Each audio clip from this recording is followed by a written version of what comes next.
자, 이제부터는 교재를 바탕으로 본격적으로 이론적인 측면을 시작하겠습니다. 먼저 교재 1장 부분인데요. 1장 자체가 분량이 많지는 않으나 여러 가지 기본적인 내용들을 담고 있습니다. 함께 보겠습니다. 우리 교재의 13쪽입니다. 교재에 있는 문장의 일부에 밑줄을 쳐서 함께 살펴보도록 할 텐데요. 유사한 것들을 묶어주는 것. 밑줄을 제외하면 이렇게 나오죠. 무엇이란 유사한 것들을 A와 B에 따라 묶어주는 것이죠. 우리가 분류에 대해서 배울 때 분류란 무엇인가를 간단하게 짚어놓고 시작해야 되겠죠. 묶어주는 것은 분류이고요. 분류는 무엇에 따라 할까요? 그 두 번째 밑줄에 들어갈 말은 쉬운 뜻은 아닌데 유사한 것들을 공통의 속성이나 특성에 따라 묶어주는 것입니다. 속성이나 특성을 이후에 배울 텐데요. 특성이 그 대상이 가진 본질적인 특성에 더 가깝고요. 그 특성을 가지고 있으면 그 대상의 고유성, 가치를 확보할 수 있고요. 속성은 그 대상의 어떤 고유하거나 특징적인 면은 아니지만 거기에 담겨 있고 그 속성을 공통적으로 가졌다면 그것도 기준으로 하여 묶어주는 것, 분류가 가능해집니다. 그래서 분류란 유사한 것들을 공통의 속성이나 특성에 따라 묶어주는 것이 됩니다. 이때 공통의 속성이나 특성이 분류 기준으로 활용이 되겠죠. 우리는 분류가 굉장히 자연스러운 인지적 과정이기 때문에 분류 기준에 대해서 명시적으로 생각하지 않을 때가 많습니다. 이렇게 화장실에서 여자 화장실과 남자 화장실을 구분할 때 우리는 그 앞에서 한참 생각하지 않거든요. 이렇게 자연스럽게 일어나는 분류 과정이 아닌 특정 분야의 분류 체계를 만들거나 아니면 여러 분야의 그 정보를 균형 있게 분류하는 것, 이런 것들은 자연스럽다기보다는 어떤 표준 지침에 따라 지적인 수고를 많이 해야 되는 경우가 많이 있습니다. 그때는 일관성도 확보하고 논리성도 확보하기 위해서 분류 기준을 나누는 것이 중요하죠. 사실 이 구분도 잘 보면 성인을 기준으로 한다고 정리할 수 있습니다. 그것보다 더 구체적인 성별의 기준은 더 고민을 해봐야겠는데요. 1살이나 2살 같은 경우에는 성별에 관계없이 부모, 보호자가 어떤 화장실에 데리고 간다고 해서 사회적 규범에 어긋나거나 출입이 통제되진 않잖아요. 이렇게 간단한 표지판 같은 경우에도 거기에 내재된 그런 함축적인 의미들을 읽을 수 있게 됩니다. 1장의 다음 페이지를 계속해서 보겠습니다. 구분하고 묶어주는 것이 분류라면 그 과정에서 어떤 것은 함께 모으고 어떤 것은 분리를 하게 됩니다. 상식적으로 생각해서 함께 모으는 것은 공통의 속성을 지니거나 해당 특성을 지니고 있는 그런 유사한 것을 함께 모아주는 것이죠. 그리고 반대로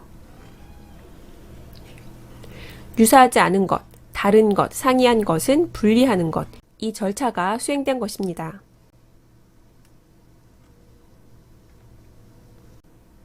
이 그림을 보고 여기에 6개의 그 대상이 나와 있는데요. 이걸 한번 두 그룹으로 분류하면 어떻게 될까요?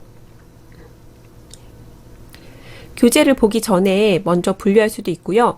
교재를 본 이후에도 나는 다른 방식으로 할 수 있겠다라고 생각할 수 있겠죠. 여러분들은 어떤 기준으로 하는지 한번 찾아볼 수 있겠네요. 그 두 그룹으로 분류하는 것 자체는 개인마다 다를 수 있습니다. 그런데 이때 그 분류를 공부하는 입장에서 반드시 필요한 것은 왜 또는 무엇을 기준으로 이렇게 나누었는가라는 거죠. 조금 전에 나왔던 해리슨 포드 또는 우리가 자주 가는 마트, 편의점 이렇게 주변에 있는 사례를 들면 분류가 우리 생활을 도와주는 것은 해리슨 포드가 작업을 한 것 외에도 마트에서 물건을 고르는 것도 포함이 됩니다. 이외에 여러분들의 일상생활을 도와주는 분류는 어떤 예시가 있을까요? 분야나 분류 대상과 관계없이 내가 이런 분류를 사용해서 효율적으로 생활하고 있다. 이렇게 이야기할 수 있는 부분을 두 가지씩 찾아보겠습니다. 분류의 활용에 대해서 2장에서 계속할 텐데요. 일상생활에서의 활용 이외에 분류 자체를 업무에 꼭 필요한 요소로 활용할 수 있습니다. 우리 교재 17쪽에 보면 분류가 지원하는 작업이나 직무, 지적인 활동들이 있습니다. 특히 우리 분야에서 분류를 활용할 때 그 목적으로 두는 것들인데요. 분류는 17쪽 윗줄입니다. 정보에 A와 B, C, D를 지원합니다. 이거는 제가 불러드리지 않을게요. 여러분들의 교재를 보고 직접 적어보기 바랍니다.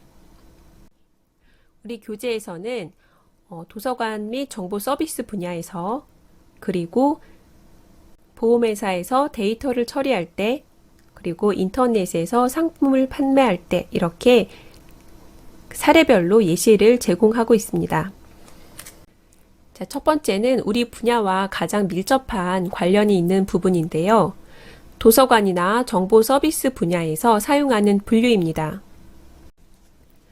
도서관이나 정보관리기관에서는 자료를 지적으로나 물리적으로 통제하기 위해서 여기서 통제란 이해하고 분석한다는 것이죠. 이를 위해서 분류를 하는데요. 물리적인 측면과 지적인 측면을 모두 고려할 수 있습니다. 그래서 도서나 그 외의 자료를 서가에 하면 서가는 물리적인 측면이겠죠. 그래서 서가에 자료를 무엇 하거나 그 다음에는 우리가 서지적이라고도 하고 지적인 측면이라고도 하는데요. 아직 배우지 않았으니까 이거는 목록이나 색인이라고 합니다. 그래서 도서관 목록이나 도서관 자료에 대한 주제 색인과 같은 도구를 의미하는데요. 목록이나 색인에서 정보에 대한 접근점을 제공하기 위해 주제 분류를 사용합니다. 그래서 우리가 근처의 공공도서관을 방문한다면 또는 대학도서관을 방문하거나요.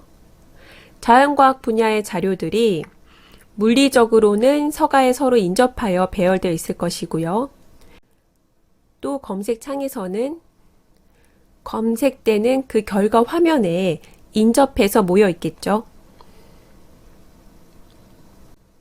분류는 자료의 어떤 자모순이라던가 어떤 물리적인 특징보다는 어떤 그 자료가 담고 있는 지적인 내용, 학문 분야 이런 것을 기준으로 모아줍니다.